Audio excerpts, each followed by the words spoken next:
Miss Matthews, 5th grade. So, what are we doing today? Lesson 29, session 2. I can classify two-dimensional figures, right? Two-dimensional figures, two-dimensional shapes. Let's see.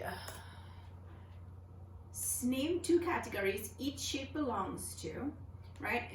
One category is subcategory of the other. So let's see, what shape does a triangle belong to? So a triangle belongs to triangle shapes, right? And it also, this triangle is an equilateral. So we know that that's one. And two, rectangle.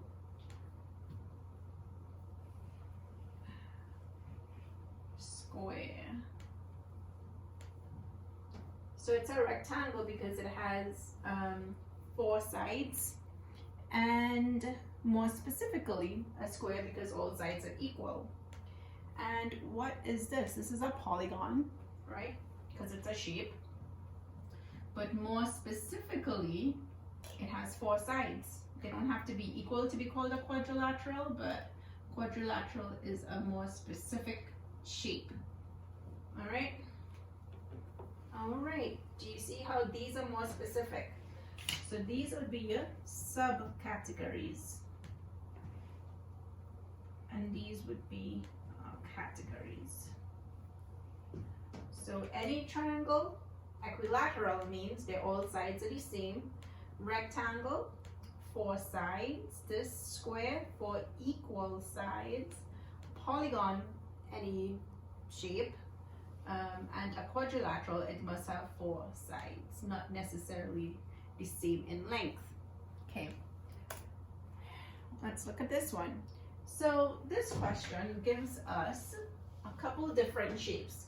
Some kind of squiggly triangle thing, right? A parallelogram like a rectangle, a square, a rhombus like a rectangle, and some other squiggly shape.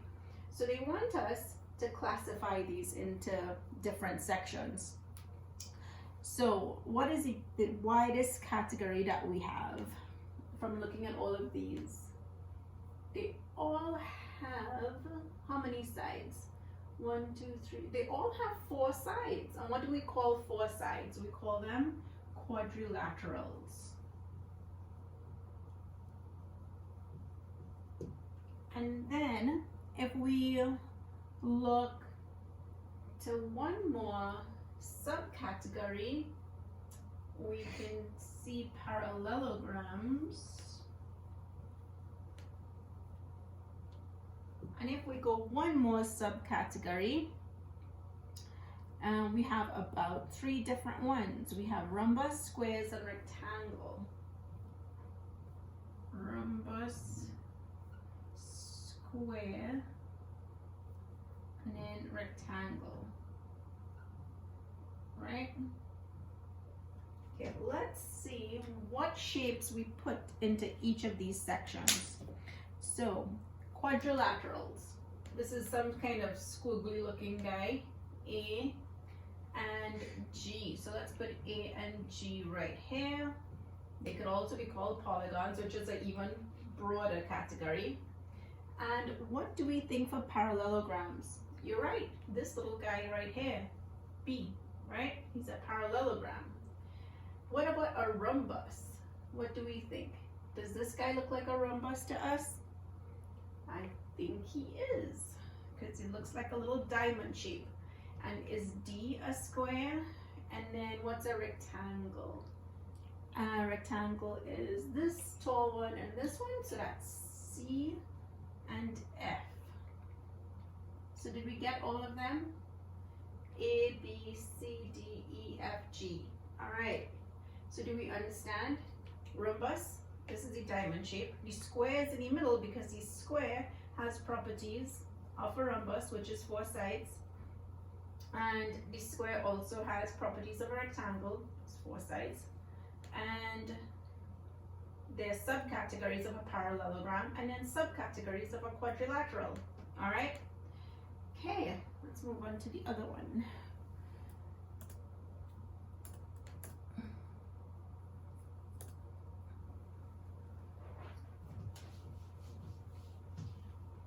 So you can use a table to compare properties of the categories of polygons.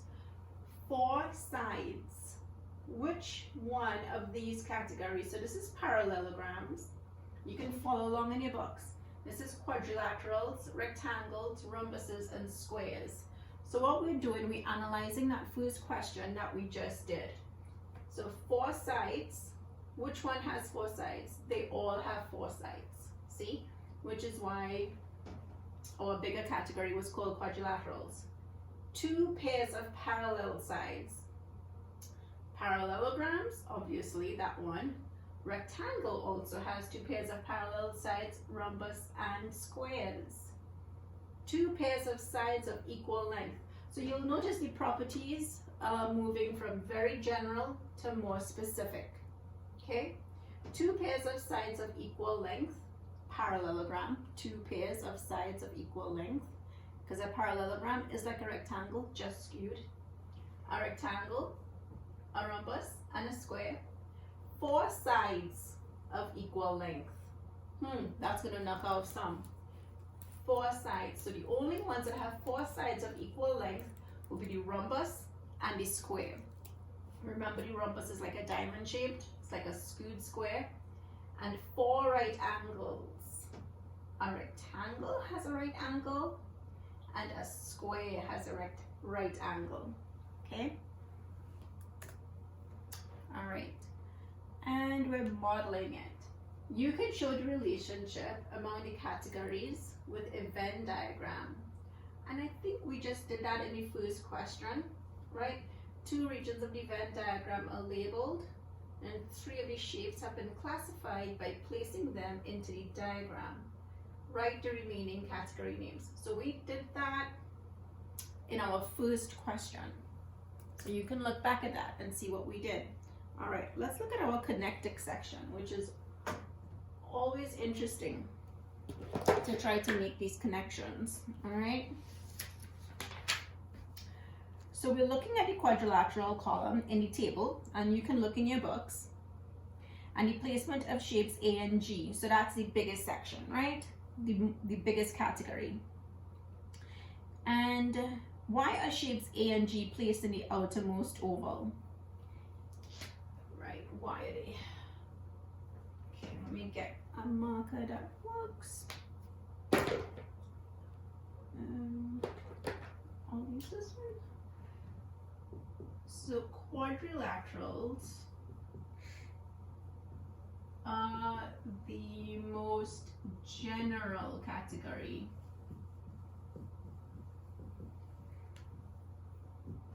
And those particular shapes, A and G, right, they share that they have 4 sides with everything else, but nothing really. That's the only thing.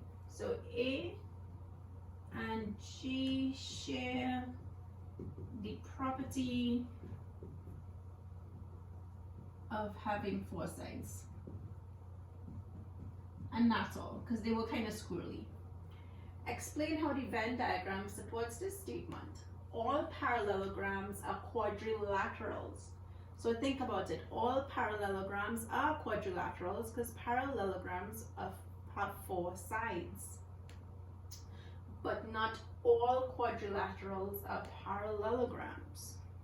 Why do you think that is? Okay, so a parallelogram has all of the properties of a quadrilateral. Remember that, which is very broad. It just needs to have 4 sides.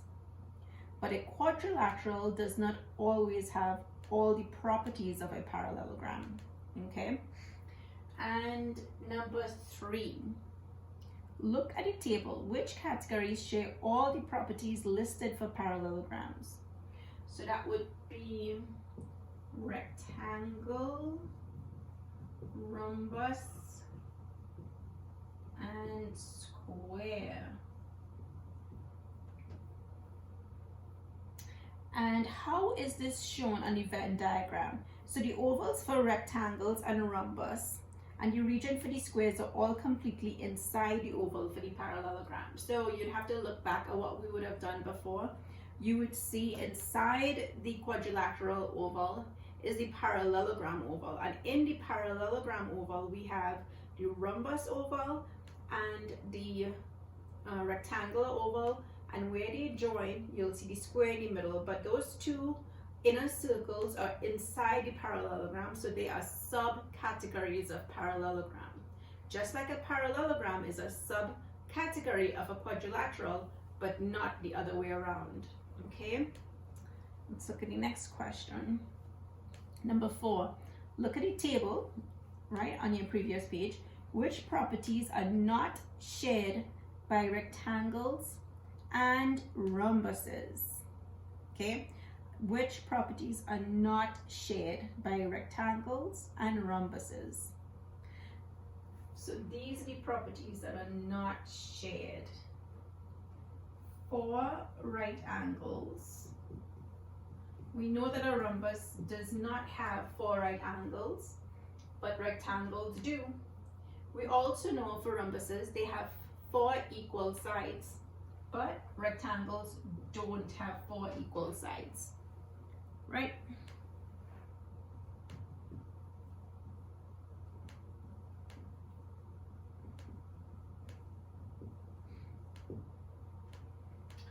And the other part to number 4 is, how is this shown in the Venn diagram? So it's shown by those 2 ovals within the parallelogram oval intersect with each other, right? And that's where you get the square right dab in the middle where they both join. And number 5, look at the Venn diagram. Why is the shape D inside the oval?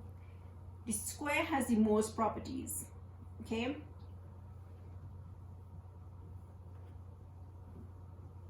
Square has the most properties. What does that mean? So if you look back at your table, you'll find that it takes most of the properties. Look on your far right of that table. It has 4 sides. They're of equal length. They have right angles. The 4 sides are equal, right? So you'll see that the square satisfies all of the properties, even of the subcategories. So squares are a subcategory of all other categories.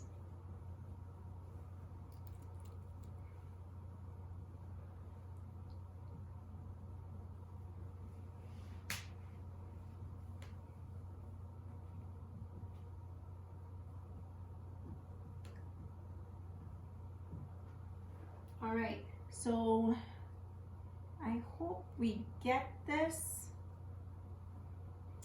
right? Let's go over. Number 1, quadrilaterals are the most general, right? Number 2, the oval for the parallelogram is inside the oval for the quadrilateral. A parallelogram has all of the properties of a quadrilateral, but a quadrilateral does not always have all the properties of a parallelogram.